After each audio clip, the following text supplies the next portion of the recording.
पुरुषोत्तमं च परमं धामाक्षरं ज्ञानदं वन्दे प्रागजिभक्तमेव मनगं ब्रह्मस्वरूपं मुदा वन्दे यज्ञपुरुषदासचरणं श्रीयोगिराजं तथा वन्दे श्रीप्रमुखं गुणालयगुरुं मोक्षाय भक्त्या सदा गुणातीतोऽक्षरं ब्रह्म भगवान् पुरुषोत्तमः जनो जानन्निदं सत्यं मुच्यते भवबन्धनात्। श्री सहजानंद स्वामी महाराजनी जय, श्री अक्षर पुरुषोत्तम महाराजनी जय, श्री गुणातीतानंद स्वामी महाराजनी जय, श्री भगत जी महाराजनी जय, श्री शास्त्री जी महाराजनी जय, श्री योगी जी महाराजनी जय, प्रगट गुरुहरि प्रमुख स्वामी महाराजनी, दिल्ली अक्षरधाम महोत्सवनी। भगवान में श्रद्धा ए युगोथी चर्चातो एक विषय है।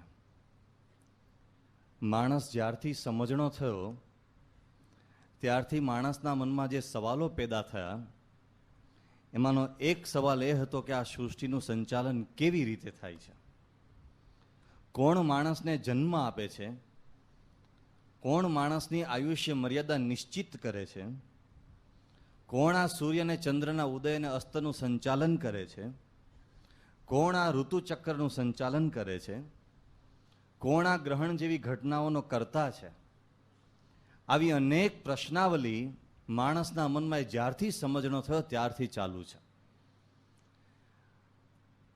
अने एना माटे आ प्रश्नोना उत्तर शोधवा माटे विश्वमां कोई एक जग्याए सौथी वधारे प्रयास करवामां आव्यो आज सुधीना इतिहासमां तो विश्वनो बहु ज प्रसिद्ध इंडोलॉजिस्ट मैक्स मुलर कहे छे के एक ज भूमि छे, एनुं नाम भारत छे। भारत सिवाय दुनियामां क्यांय ईश्वरनी शोध विषे, भगवान विशेनी जिज्ञासाने शमावा माटे, भगवान तत्वने समजवा माटे दुनियानी कोई भूमिए एटलो प्रयास कर्यो नथी जेटलो भारतमां प्रयास थयो छे। परंतु तेम छतां भारत एक एवी विशाळ भूमि छे के ज्यां भगवानना अस्तित्वने स्वीकारनारा अने भगवानना अस्तित्वने नकारनारा एम बे परिबळो समांतरपणे चाल्या। क्यांक उपनिषदना आर्षद्रष्टा ऋषिओ पण हता के जे आर्षद्रष्टा ऋषिओ ए भगवाननी चर्चा करता करता पोताना शिष्यो एवा विद्यार्थीओ साथे कलाकोना कलाको वितावता अने क्यांक चारवाक जेवा ऋषिओ पण हता के जे भस्मीभूतस्य देहस्य पुनरागमनम कुत एम करीने भगवाननी कई चिंता न करो, भगवान जेवुं कई छे नहीं, लेर करो, लाडवा उलाड़ो अने आनंद प्रमोदमां मालो, एवी एक वृत्तिवाळा के एवी विचारधारा वाळा पण हता। परंतु एनो विजय कोई दिवस न थयो, ए वृत्ति बहु विकसी नहीं। तो भारतमां जेम आ एक परमात्माना अस्तित्व विषे सौथी वधु चिंतन थयुं, एना परिणामे आपणे उपनिषदो प्राप्त थया, पुराणो श्रीमद् भगवद गीता जेवा अद्भुत ग्रंथो प्राप्त थया। तो पश्चिमना देशोमां पण क्रमे क्रमे एनी पाछळ चिंतन थयुं। पश्चिमना देशोमां जो संस्कृतिना विकासना दृष्टिए जोईए तो एकमात्र ग्रीस देशने बाद करता लगभग बधुं ज पश्चिम अंधारामां हतुं।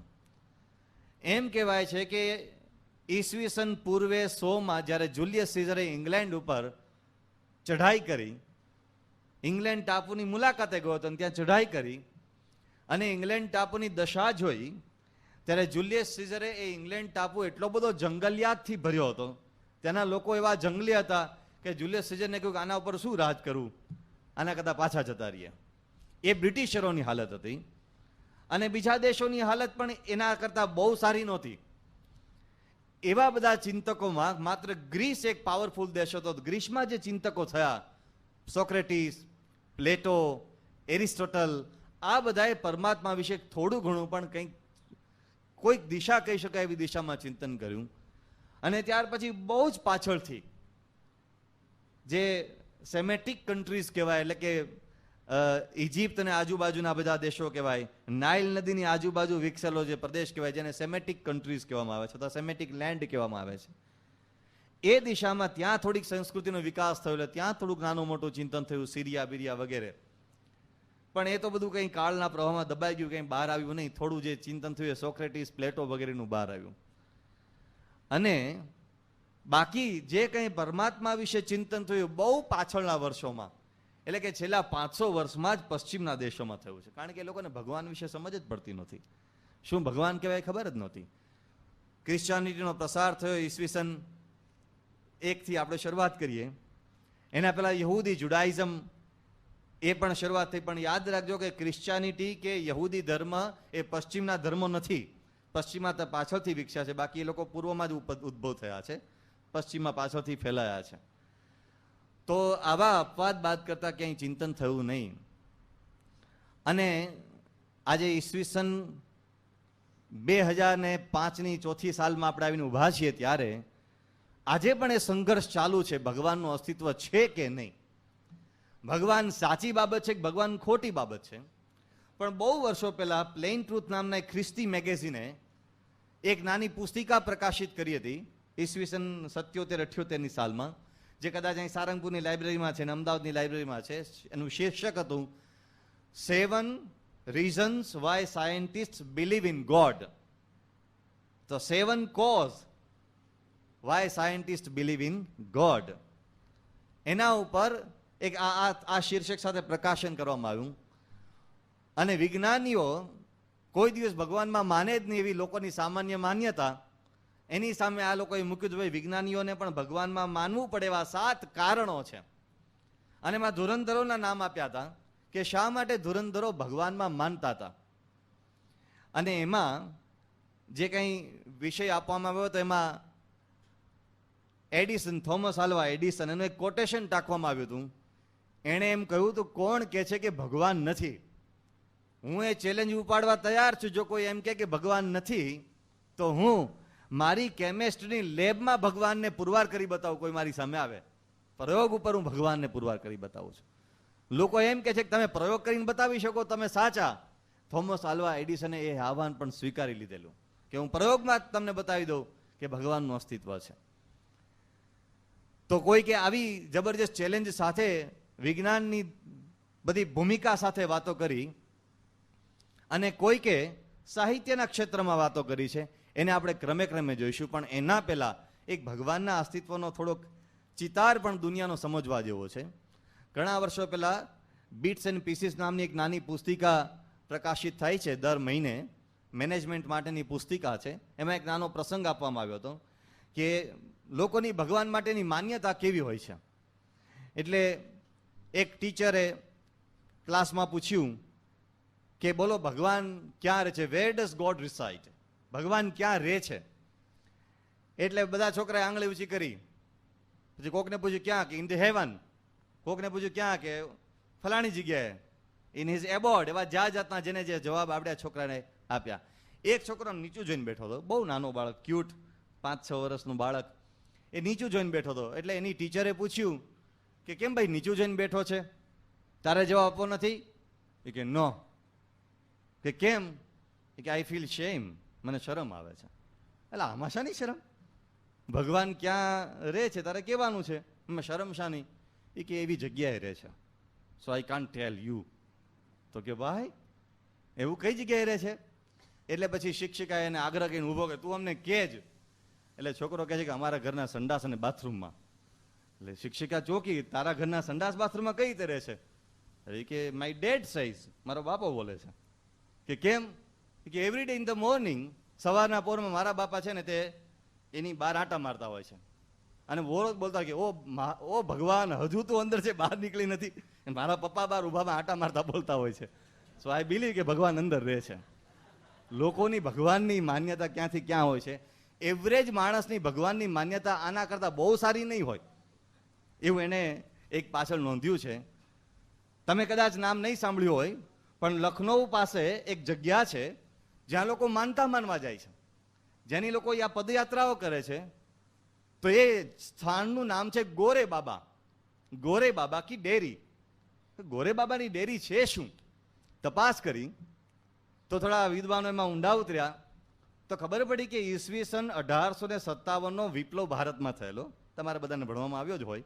એ અંગ્રેજો સામે જ્યારે બળવો પોકારવામાં આવ્યો ત્યારે લખનૌની આજુબાજુના જે સૈનિકો હતા, હિન્દુ સૈનિકો, એ બહુ શૂરવીરતાથી લડ્યા. એ શૂરવીરતાથી લડ્યા, આમાં પકડીને ઘણા અંગ્રેજોને ટીપ્યા અને ઘણાને કાપ્યા અને માર્યા. એમાં એક ધોળિયો અધિકારી પણ કપાયો. એ ધોળિયો અધિકારી જ્યાં પડ્યો તો એક હિન્દુ બિચારો, એને એમ થયું કે આ બિચારો પ્રમાણમાં સારો માણસ હતો પણ કપાઈ ગયો, એટલે એને એની કબર કરી ત્યાં ફૂલ ચડાવ્યા. એ વાતને આજે 150 વર્ષ વીતવા આવ્યા. આજે ત્યાં ગોરે બાબા થઈ ગયા છે, એના ઉપર દેરી ચણાઈ ગઈ છે, લોકો એની જાત્રાઓ કરતા થઈ ગયા છે. અરે આ એક ધોળિયો કપાઈ ગયો છે અને ત્યાં પડ્યો છે, એને ભગવાનનું સ્વરૂપ આપી દીધું. આવી પણ એક લોકોની માન્યતાનો પ્રવાહ ચાલે છે. મુલ્લા નાસરુદ્દીનની કથા મુક્તાનંદ બાબા એમના પુસ્તકમાં બહુ સરસ રીતે ટાંકી છે કે મુલ્લા નાસરુદ્દીન અરબસ્તાનનું પ્રસિદ્ધ પાત્ર છે. એને એના ફાધરને કીધું, એના ફાધર એક દરગાહમાં મુજરીમ હતા, એટલે શું કહેવાય, પૂજારી, મુખ્ય હેડ પ્રિસ્ટ. એટલે એના પપ્પાને કીધું, એના બાપુજીને કીધું કે મારે કંઈક કમાવા જવું છે.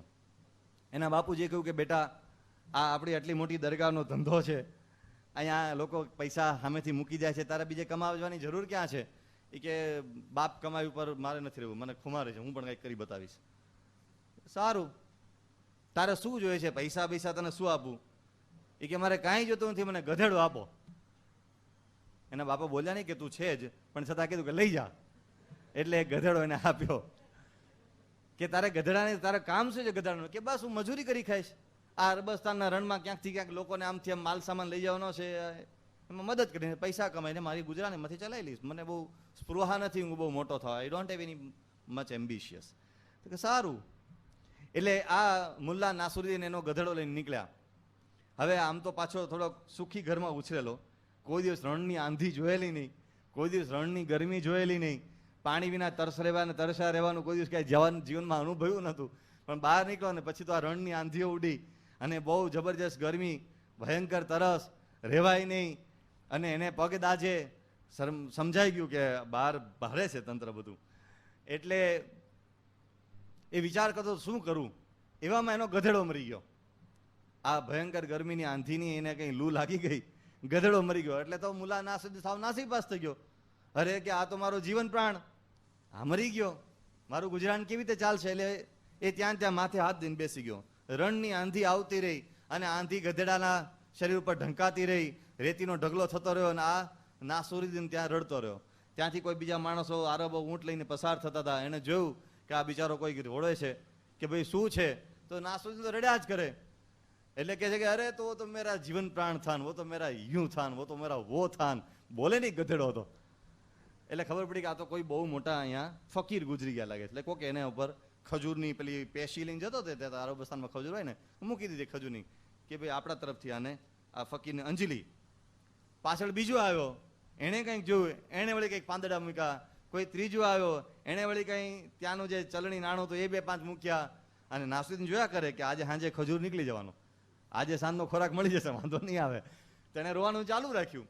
થોડા દિવસમાં તો ત્યાં કોકને મજા આવી, કોકને થયું કહો હા તો અહીંયા આપણે વ્યવસ્થિત કબર કરવી જોઈએ. એટલે મુલ્લાએ કહ્યું કે રેતી નહીં હટાવવાની, ઉપર જ હલો, અંદર જે પોઢિયા છે ફકીર એને ડિસ્ટર્બ નહીં કરવાના. એટલે ઉપર ને ઉપર એને પેલું શું કહેવાય કે ચડાવી દીધી, કબર ચણી નાખી, ચાલ્યું બધું. ત્યાં ધીમે ધીમે મોટી મસ્જિદ થઈ ગઈ, આલિશાન મોટા મોટા મિનાર બધા ઊભા થઈ ગયા અને મોટે અવાજે અલ્લાહો અકબર કરીને બાંગો પોકારવા લાગી. જબરજસ્ત બધું આખું તંત્ર, લોકો જાત્રાએ આવવા લાગ્યા. સવાર બપોર સાંજ લોકો આમ હલ્લો થયા કરતો હોય, દાનનો પ્રવાહ ચાલવા લાગ્યો. એની ખ્યાતિ ચારે બાજુ ફેલાવા લાગી. એના ફાધર જ્યાં દરગાહમાં પૂજારી હતા ને, એને સમાચાર સાંભળ્યા કે કોઈક નવું તીર્થ થયું છે અને ત્યાં આપણે જવું જોઈએ. એટલે એના ફાધરને એમ થયું કે હું પણ હવે ઘરડો થયો છું, એટલે હું હવે થોડી તીર્થ યાત્રા કરું. એટલે એણે એના જે સેવક હતો એને કીધું તું થોડા દિવસ સંભાળ, મારે તીર્થ યાત્રાએ જવું છે, એક બહુ મોટું તીર્થ થયું છે ને બધા બહુ પવિત્ર છે ને બધા લોકો યાત્રા કરવા જાય છે, હું ત્યાં જાઉં છું. એના ફાધર નીકળ્યા અને જોયું, ઓહો મારી જાહો જલાલી તો કાંઈ નથી, આ તો ગજબની જાહો જલાલી છે, સર્વોપરી કહેવાય. એટલે એણે ત્યાં દંડવત પ્રણામ કર્યા, નમસ્કાર કર્યા, બાંગ પોકારી, જે કંઈ કરવાનું હતું કરી લીધું, આજાન બધાને બધું પાર પાડી દીધું. પછી પૂછ્યું કે અહીંના મુજરીમ ક્યાં છે? કે મુજરીમ તો અંદર બેઠા હશે ત્યાં. એટલે આલીશાન એક ઓરડો હતો, ત્યાં લોકો એને લઈ ગયા અને બારણી ખોલીને જોયું તો એનો નાસિરુદ્દીન એનો છોકરો જ. એટલે આ અહીંયા ક્યાંથી? પછી કદાચ થઈ ગયો હશે. પૂછ્યું, અરે કે મુલ્લા તું અહીંયા ક્યાંથી? એટલે કે છે કે આપણે હમણાં ચર્ચા નહીં કરીએ, આપણે ખૂણામાં આવો પછી વાત કરું છું. એટલે ખૂણામાં લઈ જઈને બધું કહ્યું કે જો આ અલ્લાહ તાલાની મહેરબાની છે. આ તમને ખબર છે આ શું છે? એ કે હા મને ખબર છે, કોઈક મહાન ફકીર પોઢ્યા છે. એ કોણ મહાન ફકીર? એ કે તમે લોકો ગધોડો નતો આપ્યો એ છે અહીંયા. તો પછી આ એના પપ્પા ખડખડાટ હસવા એને માંડ્યા. અરે કે જબરજસ્ત કહેવાય.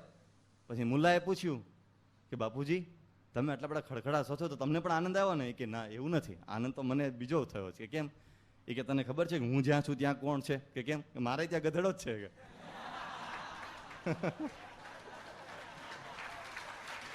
ઇન શોર્ટ, આ દુનિયા લોલે લોલ ચાલે છે.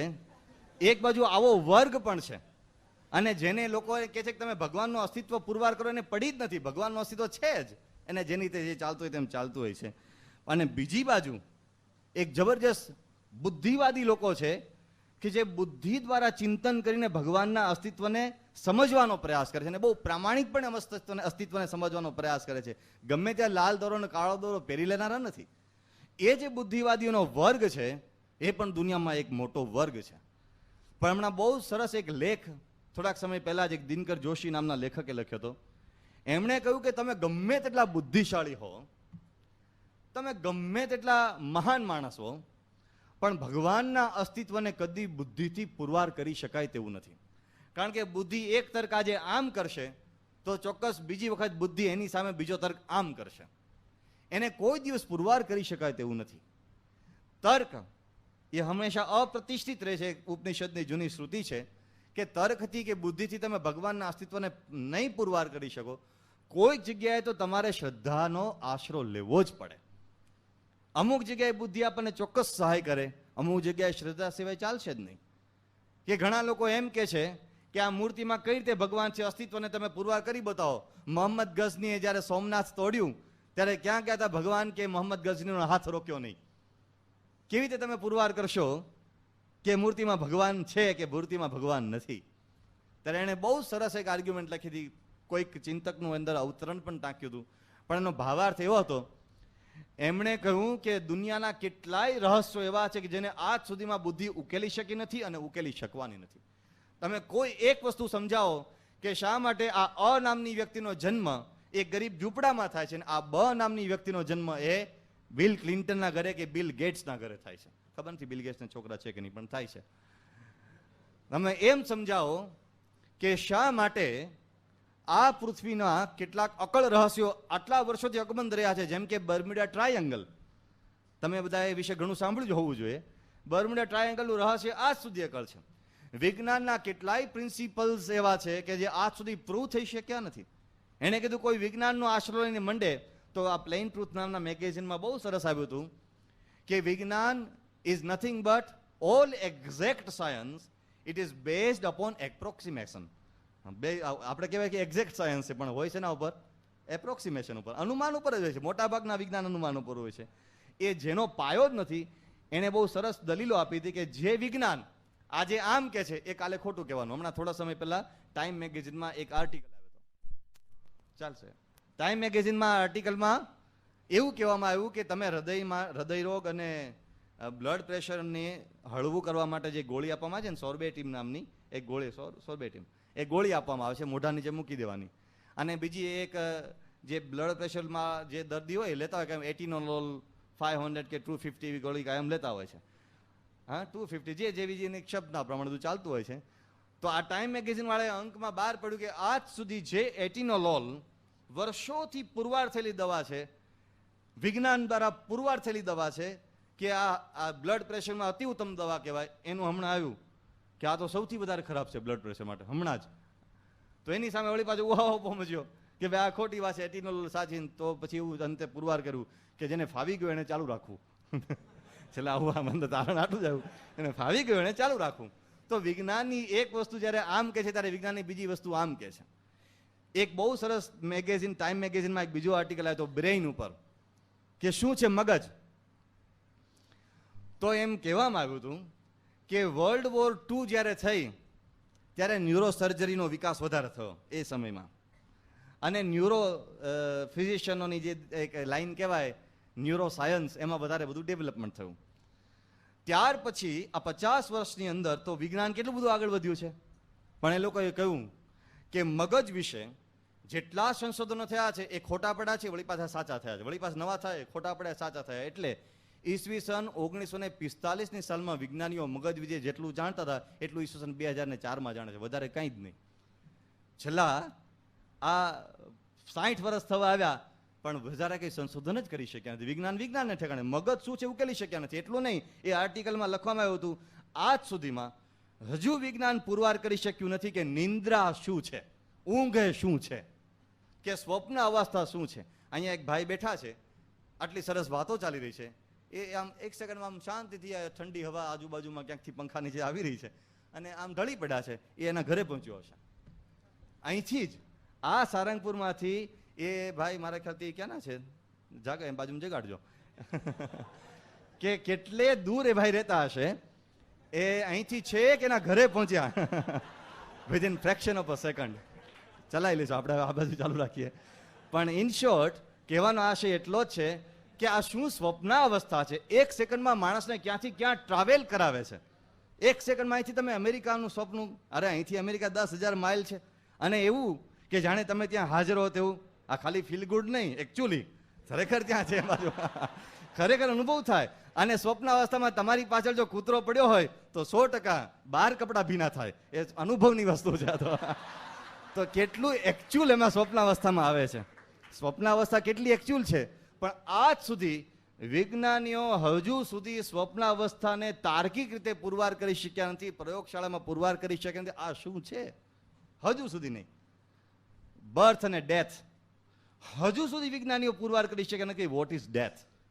મૃત્યુની વ્યાખ્યા નક્કી કરી શક્યા નથી આજ સુધી. What is death? એક વિભાગ એમ કહે છે કે ભાઈ brain death is final death.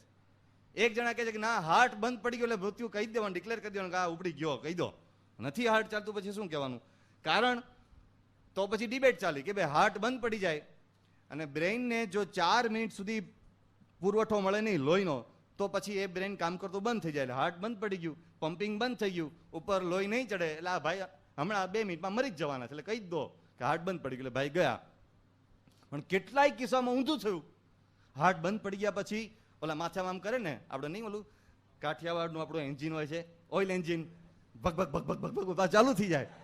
એવા કેટલાય કિસ્સાઓ બન્યા. એટલે પછી નક્કી કર્યું ભાઈ ના આવું ન કહેવાય, કોઈ કદાચ જીવતો હોય તો માલિપા ખબર ન પડે.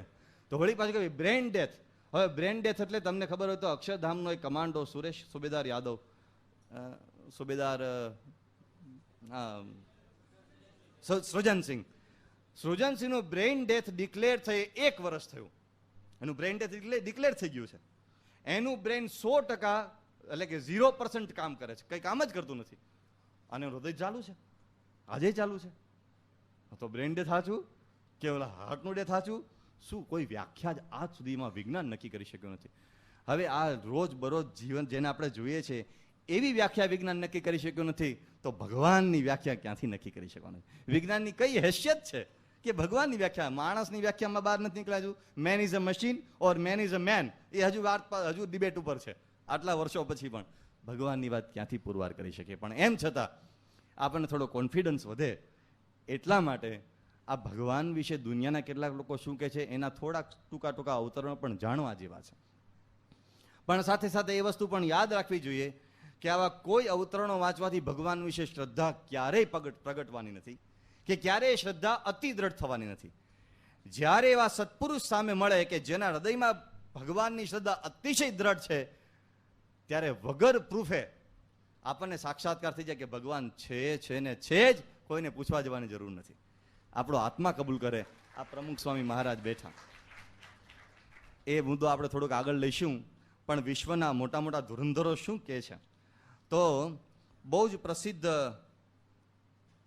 વિજ્ઞાની અને બહુ જાણીતા એવા ચિંતક પણ છે વિલિયમ બ્રાયન, યુરોપિયન.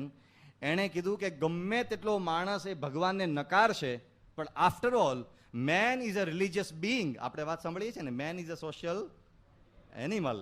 આણે એનિમલ શબ્દ કાઢી નાખ્યો, આપણને સારી જગ્યાએ લઈ ગયો કે main is a religious Bing. માણસને ધર્મ સિવાય ચાલે જ નહીં. કેમ? તો એને કારણ આપ્યા છે કે કોઈ પણ માણસ ગમે તેટલો નાસ્તિક હોય પણ એ કષ્ટમાં આવે એટલે એક વખત ભગવાનને સંભાળે, હે ભગવાન તું જો હો તો આમાંથી બચાવજે. છેવટે આટલું તેને બોલ્યા સિવાય ચાલે નહીં.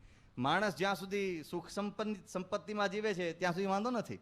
પણ તમારામાંના કેટલાક છોકરાઓને તમે જોયા પણ હશે, બહુ ફાંકા મારતા હોય ને કે વાંધો ન આવે, આમ મૂછો ઉપર આમ હાથ અડાડતા હોય, અડધી ઉગી હોય તોય હાથ અડાડતા હોય, અને આમ પાવર કરતા હોય, પણ એ જ્યારે પરીક્ષામાં બેઠો હોય, ન ભગવાનમાં માનતો હોય, ન કોઈ પૂજાપાઠમાં માનતો હોય, ન કોઈ તિલક ચાંદલો કરતો હોય, ન કંઈ કંઠી બંઠી, આ શું તમે દોરા ધાગામાં માનો છે, આપણને ઠપકારતો હોય, પણ પરીક્ષામાં પહેલો જ પ્રશ્ન જ્યારે ન આવડે ને, શરૂઆત પ્રશ્નપત્ર આવે ને ફાઇનલ એક્ઝામનું, અને પહેલો પ્રશ્ન ન આવડે ને મોઢું સુકાઈ જાય, અંદર છે ને તે જીભ લોચાવડા માંડે અને કે ગોડ અલ્લાહ જે આવડતું એ બધું બોલવા માંડે, ભલ હોય. તો પરીક્ષામાં પણ અનુભવ થાય છે.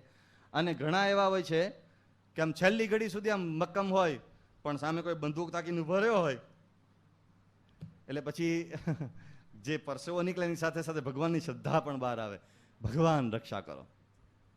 ભલાને આવા અનુભવ થયા છે, આપણે એમાં ડિટેલમાં જતા નથી. પણ એમણે એક બીજી વાત સુંદર કરી છે. એમણે કહ્યું કે વાય?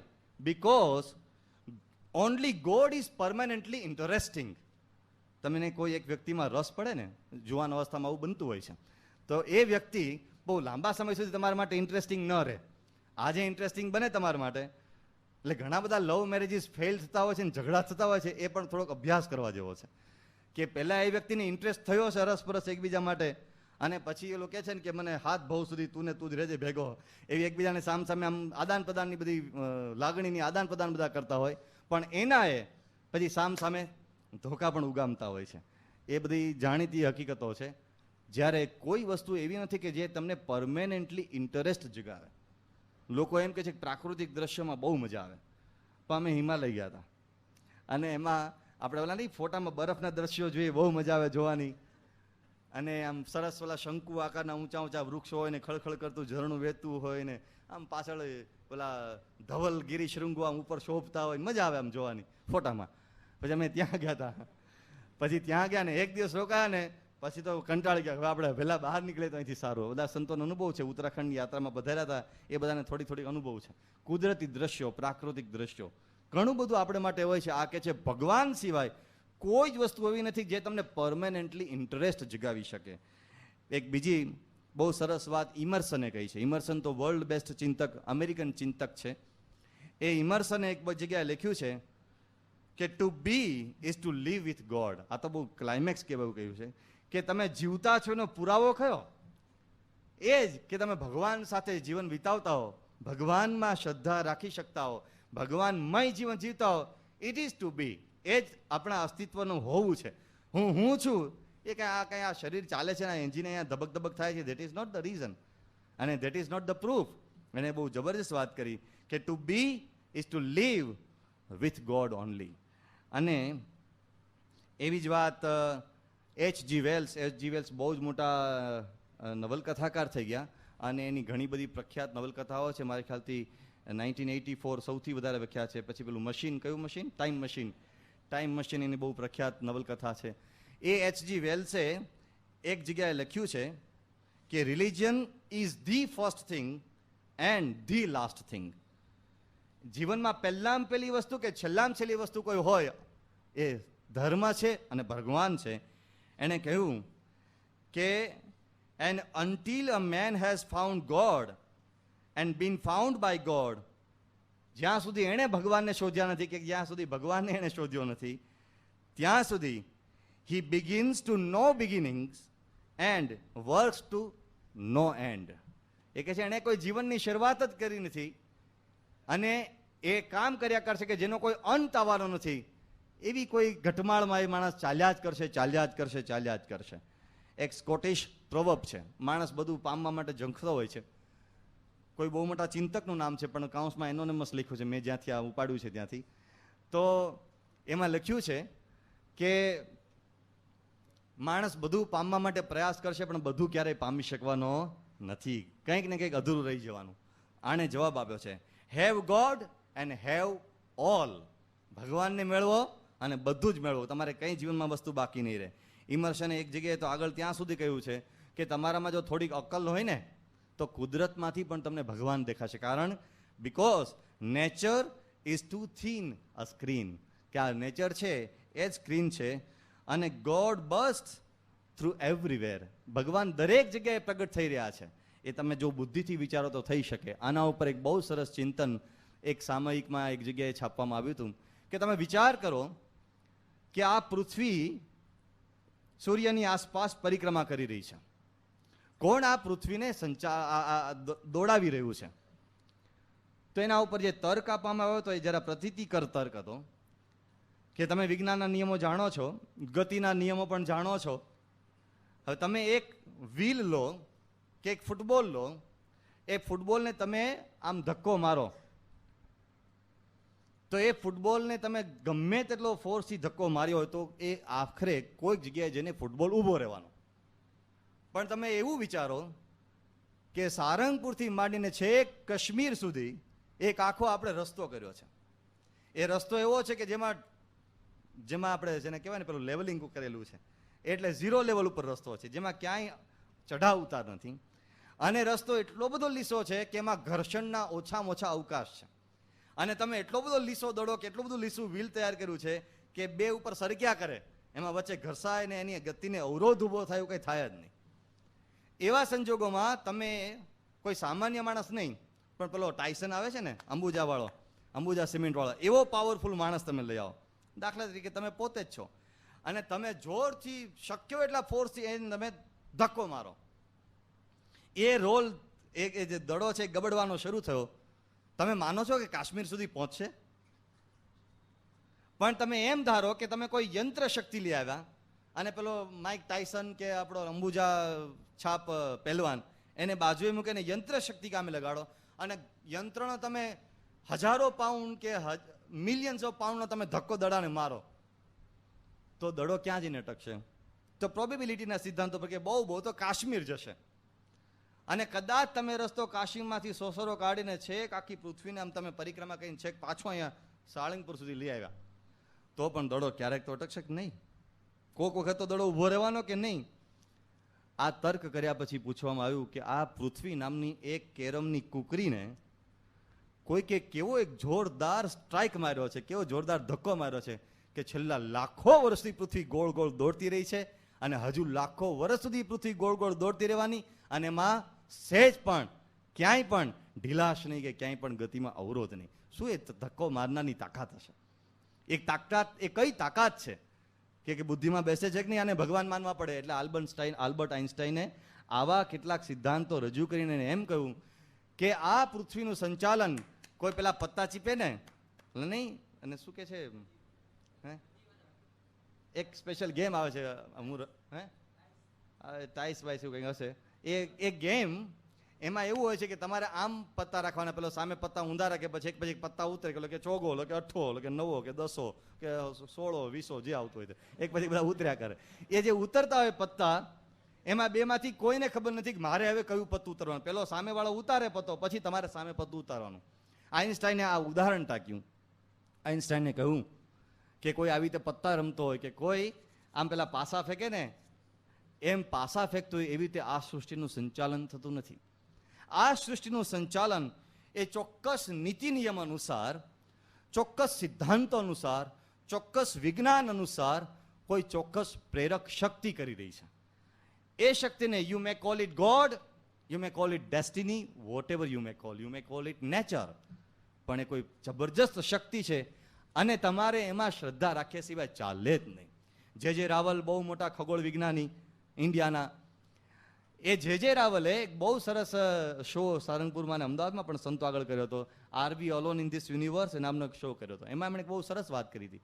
કોઈ ખગોળ વિજ્ઞાનનું દ્રષ્ટાંત રાખી હતું, મને યાદ નથી, પણ મોટા ભાગે ડેવિડ બૂમ જેવો કોઈ વૈજ્ઞાનિક હતો, બ્રિટિશ સાયન્ટિસ્ટ છે, ફિઝિસિસ્ટ છે ડેવિડ બૂમ. એણે વાત કરી કે જો કોઈ માણસ અવકાશ વિજ્ઞાનમાં ઊંડો ઉતરે એને ભગવાનમાં માન્યા સિવાય ચાલે જ નહીં.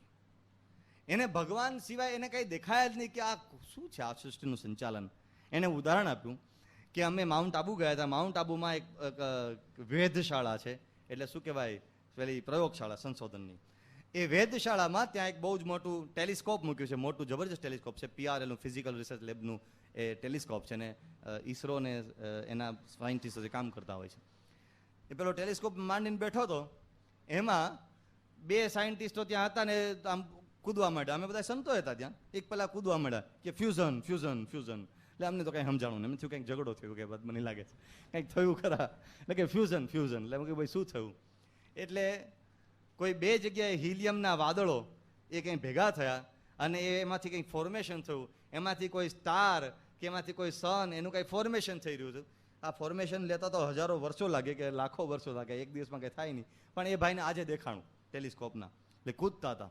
પછી એણે સમજાવ્યું, આ રાવલે પણ વાત કરી એ કે એટલા બધા બ્રહ્માંડોની રચના, સર્જન વિસર્જન ચાલતું હોય છે અને એની પાછળ કોઈ આંખ ન આંકી શકાય એટલી બધી ઉર્જા એની પાછળ ઉત્પન્ન થતી હોય છે કે ઉર્જાનો વિનાશ થતો હોય છે, એટલે ઉર્જા ટ્રાન્સમિટ થતી હોય છે.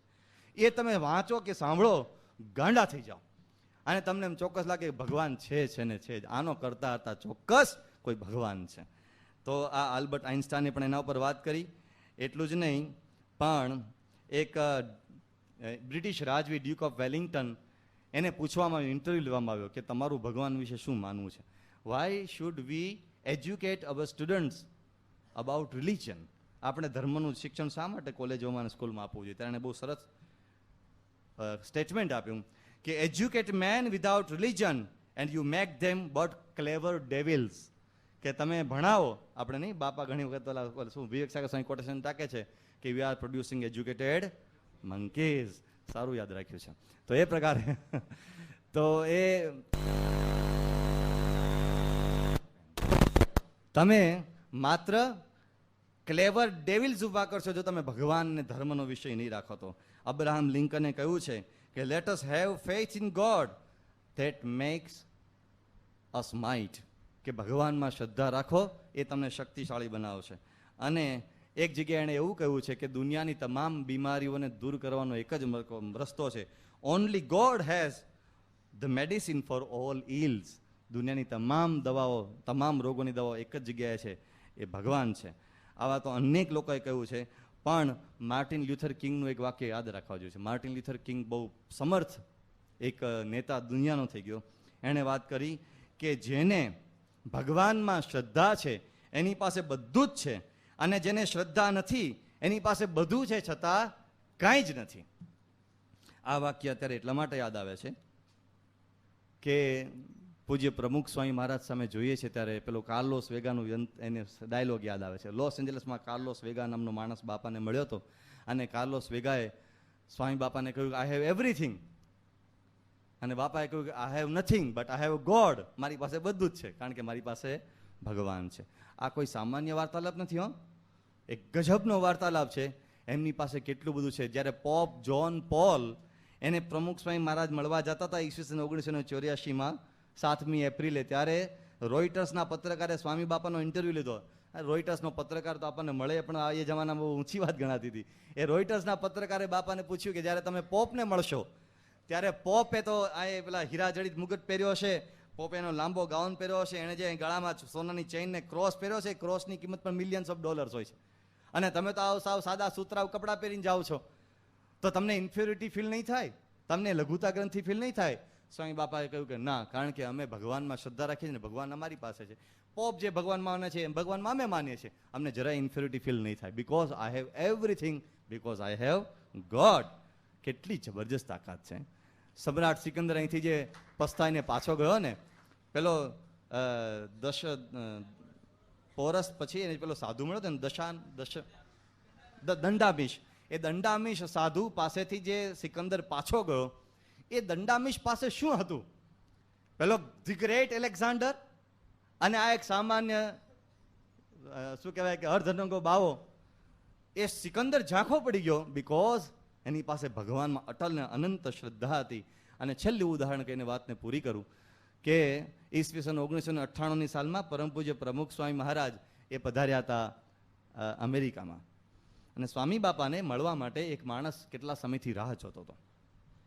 એ માણસ એક બાપાને કાગળ લખે છે. એમણે કહ્યું કે તમે મને મળવા માટે ખાસ આજ્ઞા આપો તો હું તમારી પાસે આવું. એણે એના પહેલાં પણ 2 પત્રો લખ્યા હતા, પણ બાપાને બાયપાસ સર્જરી કરાવી હતી એટલે એ મળવા આવવાનું કંઈ શક્ય નહોતું. એ માણસ બાપા પાસે આવ્યો. એ માણસ જરા સ્વભાવનો વિચિત્ર, કારણ કે અમેરિકામાં જે સૌથી વધુ વંચાતા છાપાઓ એમાંનું એક ફિલાડેલ્ફિયા ઇન્ક્વાયરર, એનો એક ડિરેક્ટર ઓર એડિટર. એ માણસ ડબલ પુલિત્ઝર પ્રાઇઝ વિનર. તમે નોબેલ પ્રાઇઝ વિશે સાંભળ્યું છે, એમ પુલિત્ઝર પ્રાઇઝ વિશે પણ સાંભળ્યું છે, કારણ કે એ 2 કદાચ દુનિયાના સૌથી ઊંચા ગણાતા એવા ઇનામો છે. એમાંનું એક પુલિત્ઝર પ્રાઇઝ, આ 2 વખત પુલિત્ઝર પ્રાઇઝનો વિનર બનેલો. અને એ માણસ જ્યારે ધુરંધરનો ઇન્ટરવ્યુ લે ત્યારે ધુરંધરો હાંફે. આ માણસે બાપાને કહ્યું કે મારે તમારો ઇન્ટરવ્યુ લેવો છે, માટે મારે આવવું છે. એ પહેલી વખત પ્રમુખ સ્વામી મહારાજને જ્યારે મળ્યો ત્યારે ચોરી છુપીથી 1991માં મળવા માટે આવ્યો હતો. એ આવ્યો ત્યારે એવા આશયથી આવ્યો હતો કે આ સાધુ, આ કોઈ હિન્દુસ્તાની ફકીર, એ કંઈક મારી પાસેથી પૈસા પડાવશે, એટલે એને સીધા મળતા પહેલા એનો પહેલા સર્વે કરી લે, એમ કરીને એ CFIમાં આવીને સર્વે કરી ગયેલા. બીજી વખત જ્યારે સ્વામી બાપાને હકીકતે ડાયરેક્ટ મળવા માટે આવતા હતા ત્યારે એની પત્નીએ કહ્યું કે કીપ યોર પોકેટ્સ એમ્પ્ટી. એને લખ્યું છે પતે, કે તારા ખિસ્સા ખાલી રાખજે, because these are Indian monks, don't trust them. એના પર વિશ્વાસ નહીં રાખવાનો. આ સાધુ બાવા પૈસા માગ કરે ને તને ખાલી કરી નાખશે, એટલે તારા ખિસ્સા ખાલી રાખીને જજે. એને લખ્યું છે, આ બધું એકરાર કર્યો છે. એટલે હું ખિસ્સા એકચ્યુઅલી ખાલી રાખીને ગયો, ખાલી ક્રેડિટ કાર્ડ લઈને ગયો. પછી પ્રમુખ સ્વામીને જ્યારે પહેલી વખત મળ્યો, હૃદય શાંત થઈ ગયું કે આ કંઈક છે જબરજસ્ત વ્યક્તિ. બીજી વખત પ્રમુખ સ્વામી મહારાજને મળવાનું થયું, એ અનાયાસે મળવાનું થયું. પ્રમુખ સ્વામી મહારાજે મને ઇન્ડિયા બોલાવ્યો. એ 1995માં ઇન્ડિયા આવ્યા, સોરી 1992માં. અને ઇન્ડિયામાં સ્વામી બાપાએ મેઢા દઈને લઈ ગયા, જાત જાતની આખી લાંબી સ્ટોરી છે, અત્યારે કહેતો નથી. પણ એણે લખ્યું છે કે આઈ એમ એન એથિસ્ટ, હું નાસ્તિક માણસ છું. I don't believe in God, હું ભગવાનમાં માનતો જ નથી ને ભગવાનમાં માનવાની જરૂર પણ નથી. પણ મને એક શ્રદ્ધા બેઠી છે, પ્રમુખ સ્વામી એ એવી વ્યક્તિ છે કે જેણે મને નિસ્વાર્થ પ્રેમ આપ્યો છે. અને આઈ બિલીવ કે પ્રમુખ સ્વામી મારા પિતા છે, મારા માતા છે ને મારું સર્વસ્વ છે. આના જેવા કોઈ સંત મને મળ્યા નથી. આવું એ પોતે કહેતો. 1995માં ફરીથી અમૃત મહોત્સવમાં આવ્યો અને જાહેરમાં પ્રવચનમાં કહ્યું કે પ્રમુખ સ્વામી મારા પિતા છે. જે પ્રમુખ સ્વામી મહારાજના દર્શન કરવા માટે પણ જેને એતરાજ હતો એ સ્વીકાર કર્યો જાહેરમાં. પણ આપણને લાગે કે આ બધા પત્રકારોને આવું બધું વાહ વાહ કરવાની ટેવ હોય છે, અને એ કાલે આમ બોલે ને આજે આમ બોલે, એનો કંઈ બહુ જાજો ભરોસો ન કરાય. તો 1998માં જ્યારે એને કાગળ લખ્યો સ્વામી બાપાને, કાગળ આમ આપણને લાગે કે આ ધ્રુજતી કલમે લખાયેલો કાગળ છે. એ કાગળમાં લખ્યું હતું કે સ્વામી તમે માનો કે નહીં માનો, પણ હું તમને મારો પિતા જ માનું છું, હું તમને મારી માતા માનું છું, હું તમને મારું સર્વસ્વ માનું છું. તમારા હૃદય ઉપર બાયપાસ સર્જરી થઈ, મને એમ લાગ્યું કે મારું કાળજું કપાઈ રહ્યું છે, એટલે મારે તમારી ખબર કાઢવા આવું છે. હું ઝંખું છું, પણ આઈ કુડન્ટ કમ, હું ન આવી શક્યો બીકોઝ કે તમારા અત્યારે પ્રોટોકોલ છે કે ત્યાં ન આવી શકાય, તમને આ ઇન્ફેક્શન ન થાય વગેરે, મળાતું નથી. તો યુ ફોરગીવ મી, આ લેટર તમને મોકલું છું. અને મારી ડોટર ત્યાં પુષ્પ આપી જશે, એમ કે એની ડોટરને મોકલી હશે. અને પછી બાપા જેવા સાજા થઈને બહાર આવ્યા કે મારે ઇન્ટરવ્યૂ લેવો છે. એ ઇન્ટરવ્યૂ લેવા માટે આવ્યા. એના જુલ્ફા જેવા વાળ, આમ કોટેડ બોટેડ સૂટેડ માણસ. એ રોનાલ્ડ બિલ ક્લિન્ટનનો ઇન્ટરવ્યૂ લેવા ગયા હતા, બિલ ક્લિન્ટનનો. ત્યારે બિલ ક્લિન્ટન સત્તા ઉપર હતા. એ બિલ ક્લિન્ટન આનાથી ધ્રુતા હતા, કારણ કે આજે આ વાંકડા પ્રશ્નો પૂછે ને અમથા અમથા હલવાવાના પ્રશ્નો કરે. બિચારો હલવાયેલો તો હતો જ. હવે એમાં આ પ્રશ્ન પૂછે છે બાપાને, તો પહેલો જ પ્રશ્ન કે તમે ઓપરેશનમાંથી જાગૃત થયા, when you opened your eyes, તમને પહેલામાં પેલો વિચાર કયો આવ્યો? સ્વામી બાપા કે હરિકૃષ્ણ મહારાજનો, ઠાકોરજીનો વિચાર આવ્યો. પેલો કે વોટ? કે ભગવાનનો વિચાર. ત્યારે એને કંઈ બહુ આમ કંઈ થયું નહીં. બીજો પ્રશ્ન પૂછ્યો, ત્રીજો પ્રશ્ન પૂછ્યો, ચોથો પ્રશ્ન પૂછ્યો. પ્રશ્નોની પરંપરા ચાલી. એ પ્રશ્ન પૂછતા પૂછતા એ પોતે એટલો બધો ચાર્જ થતો ગયો કે દરેક પ્રશ્નના જવાબમાં પ્રમુખ સ્વામી મહારાજ એક વાક્ય બોલે. એને પ્રશ્ન પૂછ્યો કે સ્વામી તમને કેમ આવું થયું? You are a noble person, તમે તો એક મહાન વ્યક્તિ છો, તમને કેમ આવું દુઃખ આવ્યું? સ્વામી કે ભગવાન નહીં છે, ભગવાને કર્યું, આનંદ છે અમને એનો, ભગવાન અમને મોકલ્યું. એને બીજો સવાલ, ત્રીજો સવાલ પૂછ્યો, આવવાનો. દરેક સવાલના અંતમાં સ્વામી કે જો ભગવાન છે અને ભગવાનની ઈચ્છા, ભગવાનને જે કર્યું તે સારું કર્યું, અમને એમાં મજા છે. આ દરેકનો જવાબનો આજ કંઈક સાર આવે. એને છેલ્લો પ્રશ્ન પૂછ્યો કે સ્વામી બિલ ક્લિન્ટન અત્યારે છીનાળું કરીને બેઠો છે, અને જરા એની અમેરિકામાં ખરાબ રીતે ચર્ચા થઈ રહી છે. આ બિલ ક્લિન્ટન એ સત્તા ઉપર ટકે કે ન ટકે એના માટે અત્યારે સર્વે ચાલી રહ્યો છે. એમાં પ્રજા એમ કે છે અમેરિકાની કે ભાઈ બિલ ક્લિન્ટન એની પર્સનલ લાઈફમાં ગમે એટલો ખરાબ હોય, એને જે કરવું હોય તે કરે, એમાં અમારે શું લેવા દો? અમારે તો એ અમેરિકાની ઇકોનોમી ગરમ રાખે છે, પરિણામે અમારા ખિસ્સા ગરમ રહે છે. That is all. અમારા દેશની ઇકોનોમી જાળવી, અમારે બીજું બિલ ક્લિન્ટનની પર્સનલ લાઈફ આરે કોઈ લેવા દેવા નથી. એ ભલે જેવો રહ્યો લેવો. અને બીજી બાજુ જે બધા નીતિના માણસો છે, નૈતિક રીતે ધોરણ વિચાર, એ એમ કહે છે કે ના ભાઈ ના, બિલ ક્લિન્ટન ઉતારવો જ જોઈએ. આજે રાષ્ટ્રનો વડો જો આવા પ્રકારના ખરાબ ભ્રષ્ટાચાર કે વ્યભિચાર જેવું બધું કરે તો દેશમાં યુવાનો પર એની કેવી છાપ પડે, એટલે એને ઉતારવો જ જોઈએ. આવી ચર્ચા ચાલી છે.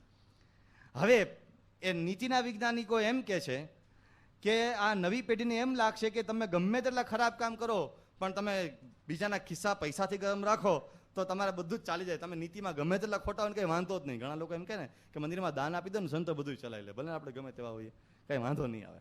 કે લોકોને આવી છાપ હોય છે, આવું પણ લોકો માનતા હોય છે. હમણાં બાપાનો આપણે ઇન્ટરવ્યુ વિશે બરાબરનો ધામધૂમથી જોયો તો કે બાપા પ્રમુખ સ્વામી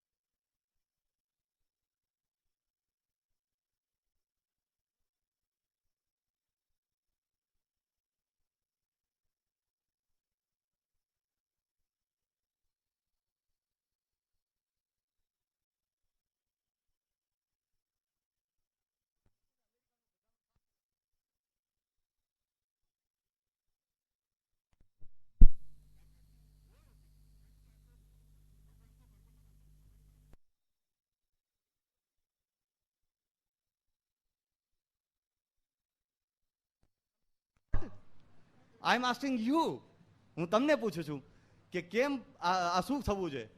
અને પછી એને વાળ ખેંચ્યા રીતસર. કે આઈ ડોન્ટ અન્ડરસ્ટેન્ડ કે તમને કેટલી બધી ભગવાનમાં શ્રદ્ધા છે. ભગવાન સર્વ કરતા હરતા છે અને ભગવાન જે કરે તે બરાબર જ છે. એ તમારી કેટલી અનંત શ્રદ્ધા છે. નમી પડે, બાપાના પગ પકડી લીધા, ગળગળો થઈ ગયો. એક નાસ્તિક માણસ એક આસ્તિક પુરુષના પગ પકડીને રડતો હોય ત્યારે શું દ્રશ્ય સર્જાયું હશે?